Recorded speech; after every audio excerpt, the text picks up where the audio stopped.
Hey guys, Adam Katz for DogTrainerToolbox.com, coming to you today from an Airbnb in Inglewood, Florida. Wanted to talk a little bit today about dog owners who lie. Now, I think I've actually done a video addressing a certain aspect of this a few years ago for my YouTube channel, Katz on Marketing, which if you don't know about that, make sure you subscribe.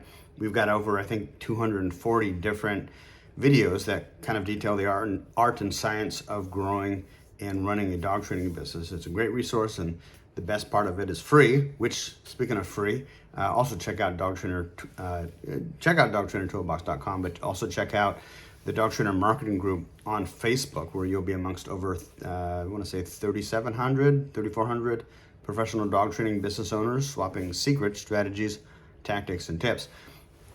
Anyways, today I wanted to talk about an element that you're going to run into if you're new to the dog training industry, if you're a new professional dog trainer, about dog owners who lie. And I'm not talking in this video about the ones who come to you with a dog and give you the standard, oh, he just barks a lot, he's never actually bitten anybody, and then you go out to pet the dog and the dog takes a piece out of your hand. I'm not talking about that. I'm talking about a different type of lie that certain dog owners that you work with, no matter how good you are with the dog, no matter how great your services are, no matter how above and beyond that you go to help these people, they will still lie. And there's really two types of people that I'm talking about. In the context of this, of you finished the training program, they've gone home with their dog, and suddenly maybe they write a negative review, or you hear back from another client who knows that client that they're talking bad about you. And typically these kind of people, these kind of liars, people who are just saying absolute lies about you and your service, fall into one of two categories. The first type is the type of person who, when you explained the parameter of the results, let me close this so I'm not getting distracted. When you first sign them and you explain the parameter of the results that the client can expect and what you can and can't do. Now remember, there's certain things that we can guarantee, like we can guarantee that the dog will learn how to sit, he'll learn how to down, he'll learn how to come to you on command. We cannot guarantee that necessarily the dog will absolutely 100% do that 100% of the time, around 100% of distractions, because in order for the dog to do that, he'd have to pretty much be a robot. But we can hit that mark of what a reasonable expectation would be for a reasonable person to have of their dog and of what a trained dog should be, right? And as long as you're explaining that up front, you are in the clear.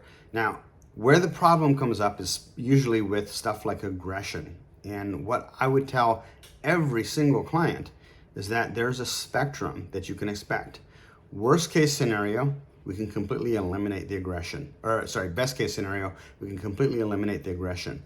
Worst case scenario, we can teach you some management skills that will help you better handle the dog, better manage the situation, and allow you to at least continue to own the dog if that's reasonable, if that's a reasonable expectation for your animal. And I would tell that to every single client. So later, if a client came back and said something like, oh, Adam guaranteed that he could fix this type of aggression, that this aggression would be completely fixed, and I paid him this money, and the dog's still aggressive, it was a clear indication that they were lying. Now, I feel that these types of liars, like I mentioned, come in two varieties. The first is the type that completely tunes out when you're telling them up front in the beginning, when you're selling them the training program. You're setting that, you're managing that expectation, you're setting that parameter, that spectrum. And these people are just not paying attention. They only want to hear what they want to hear, right? And so this type of client, you can set up your systems going into it to make double sure that they understand or agree. And still you're going to find these people that they block all that out. So what I recommend is that you need to have all of that spelled out in your contract, which if you don't have a contract, we do have a contract available. You do have to spend a little bit of money on it, but it's way cheaper than having a lawyer write up a contract from scratch. So you can use that as a base, take it to your lawyer in your state and have him kind of check it out and modify it and make sure that it's consistent with your state laws. So that number one is going to protect you. And then number two, you may even want to have a separate little piece of paper for real serious aggression issues, which they check and they say, I understand that, fixing this dog's behavior falls into a parameter or a spectrum. I do realize and agree that, it may be anywhere from completely eliminating the behavior to simply managing the dog's behavior the best that can be done, et cetera, et cetera, et cetera. And so at that point, you're able to kind of say, hey, look, you agreed up front. There was no guarantee. Whether you chose to pay attention to what I said or not, that's on you, but you literally checked these 3 boxes saying that you understood as an addendum to the contract, and in addition to the contract for that matter. So that's number one. These people are just, I just think they're people that don't pay attention, and no matter what you say, no matter how clear you say it, they're still hearing one thing, that, oh, this is going to get completely fixed, no matter how bad the problem is, no matter that the dog's bit 3 kids already and put people in the hospital.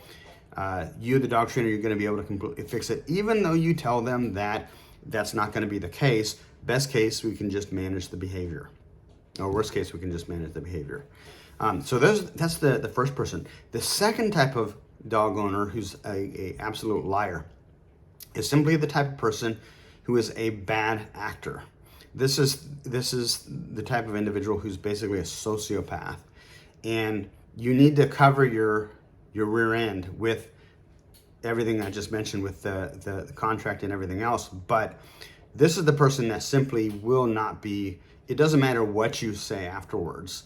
It doesn't matter how hard you try to fix the problem or the scenario, remedy it. It doesn't matter, because they're a sociopath, and in their mind, they're looking for conflict, and they're looking to be right about every single thing, which is different from what a reasonable person would do. Reasonable person says, yeah, what can we do to resolve the situation? Maybe I misunderstood it, but what do we got to do to kind of help each other here and get to a reasonable point, a reasonable resolution? The bad actor is a sociopath. And this is the kind of guy who is just going to make up all kinds of things. He's gonna say, you said this, you said that, blah, blah, blah. I had this recently with one of our Google Ads clients. As you may know, we handed our book of clients over to my lead tech, who is now running all of the Google Ad campaigns, all of our clients. And we had a client who had signed up just a couple of months ago, and he said the first month he had made $20,000 or something. And then the second and third month, he'd only had a 3 times return on investment. So he spent $2,000 and he got back $6,000 or something like that, which still in my mind is not a terrible ROI. But the thing was, he started saying things like, oh, Adam guaranteed I would get this many leads. Adam guaranteed this and he guaranteed that. And it was absolutely just a complete confabulation. It was a complete lie. When we go into Brandon, basically not me, but into a new territory, we never know exactly. All marketing is a test, right? And so we can guarantee that we're going to run the campaigns according to best industry practices. We can guarantee that we're going to have a negative keyword list of over 20,000 negative keywords. We can guarantee some stuff over here, but we can't ever guarantee results, because we don't know, number one, what the competition's doing. Number two, how your website is going to actually take that hot traffic and whether or not it's going to convert it or not. We don't know if you're going to answer the phone. There's all kinds of different parameters. In fact, when I was offering the Google Ads service, one of the differentiators was that, we didn't do any long-term contracts. Most of these Google Ads guys, they want to tie you up into like a 12-month or an 18-month contract. Never did that. I just did a month-to-month contract, because I knew all marketing is a test. And I figured, like, if the campaign works, I'm probably going to be your new best friend. If the campaign doesn't work, I don't want you cursing my family name for generations because you're stuck in some long-term contracts. So I always thought it had to be a win-win situation, and that's why we structured the service that way. So when you get people saying that, oh, you did this, you said that, and you know for a fact that that's not the case, that tells you you're dealing with a bad actor. And the way to deal with those kind of people is to block them and shut them out, because anything you say or do will never be enough. These people are not right in the head.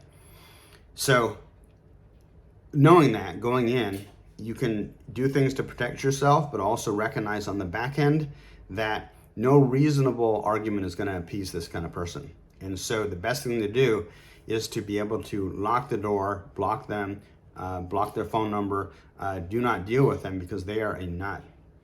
That's my advice. Hey, if you got a dog training business and you need to grow your dog training business, if you want more and more desperate dog owners calling you each and every day, each and every week, each and every month, check out dogtrainertoolbox.com. We've got everything you need to start and grow your dog training business, be it who to use for Google Ads to our Done For You dog training business website, which works incredibly well. In fact, it's proven and tested to convert cold traffic into hot leads. Did I get that wrong? Cold traffic into hot leads. Basically, get people calling you better than pretty much anything else that you're going to find out of the box, or even hiring a web designer who's not familiar with the industry and a copywriter who's not familiar with the industry. Check it out. We've also got other training programs, information products, how to sell your services, how to sell on the phone, how to sell in person, all kinds of cool stuff at dogtrainertoolbox.com. Until next time, guys, talk to you later.